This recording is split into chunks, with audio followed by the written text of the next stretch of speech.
There seems to be a bit of an exception made for people going to fight in Israel, and we don't really see any legal justification for this. This lawyer is demanding answers from the British government on how many Britons have gone to fight with Israel in Gaza. In her letter to Britain's Foreign Office, Ilora Choudhury from the International Centre for Justice for Palestinians said that the Israeli army called up 360,000 reservists from across the world following Hamas's attack on southern Israel. So there are no official figures on the number of British citizens who are currently fighting in the region. There have been a number of press articles on individuals who have gone over to fight, and from those press articles it appears that there could be hundreds and potentially thousands of British citizens currently fighting in the occupied Palestinian territory on behalf of the IDF.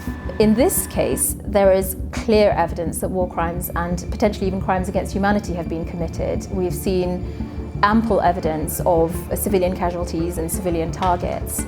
There is a risk that they could become individually complicit for serious mass atrocity crimes that are currently being carried out by the Israeli occupation forces in Gaza. Britons going to fight in Israel are given kid-glove interviews on mainstream news channels before they fly out. I've served now in 4 campaigns, so the Israeli army is now expressing that desire to really put an end to this chapter and an end to Hamas rule in the Gaza Strip. And that means a lot to me and to my units. While the press in Gaza are presented with British conscripts who deliver Israeli army propaganda in soft English accents. Yeah, we go and help them, and we're trying to be their friends. We bring them food, we just want to make them feel comfortable. That's the first thing we want to do. So how did they get here? Many of these fighters had served in IDF programs for non-Israelis with Jewish backgrounds, like the Mahal program, named after international brigades who participated in the 1948 Nakba.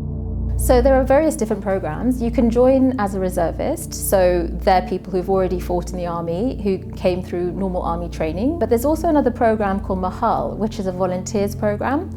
And this is a program for people who are not Israeli citizens, and they can go and volunteer for the IDF. They do get paid, but it's not a mercenary program as such. But I would say that for the most part, based on our reading of the press, that most people have been going out for ideological reasons. Well, we think it's been going on since potentially the Second Intifada, so maybe for the last 20 years. We know that there have been people who have repeatedly gone out and potentially could be there right now. There's nothing to stop these people going back and forth. I mean, the ones who are dual citizens will potentially just enter on their passport. The ones who are going on the Mahal program will be getting visas very easily from, the Israeli government. And the British government appears to be turning a blind eye to this. So none of these people, as far as we're aware, have been questioned on their return. None of them have been investigated, and we're not aware of any prosecutions whatsoever. The attitude of Western leaders towards Russia's invasion of Ukraine versus Israel's aerial assault and invasion of Gaza has drawn criticism for the double standards and exceptions these countries make for their allies. Although Ukraine is an ally of the UK, they issued very clear guidance saying UK citizens shouldn't go and fight in Ukraine and they could be arrested if they do.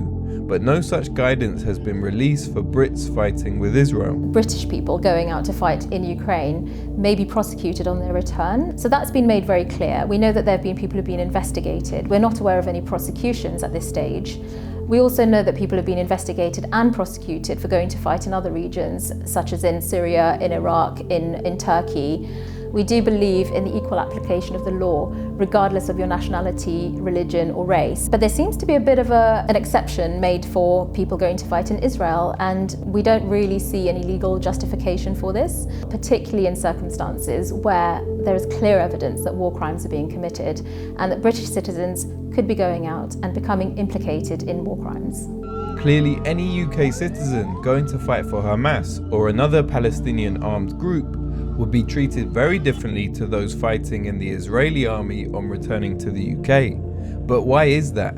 If a British citizen went and fought for the Al-Qassam brigades or for Hamas, they would be certainly investigated and potentially prosecuted for fighting for an organisation that's considered to be a proscribed organisation under domestic anti-terrorism legislation. And if an Israeli dual national, British dual national fighting for the IDF went out, they would not be investigated or prosecuted on their return. So you have a serious disparity between people of different backgrounds, fighting in essentially the same conflict but on opposite sides, and one set of people would be prosecuted and the other wouldn't. 7, 4, 2, 1, 0.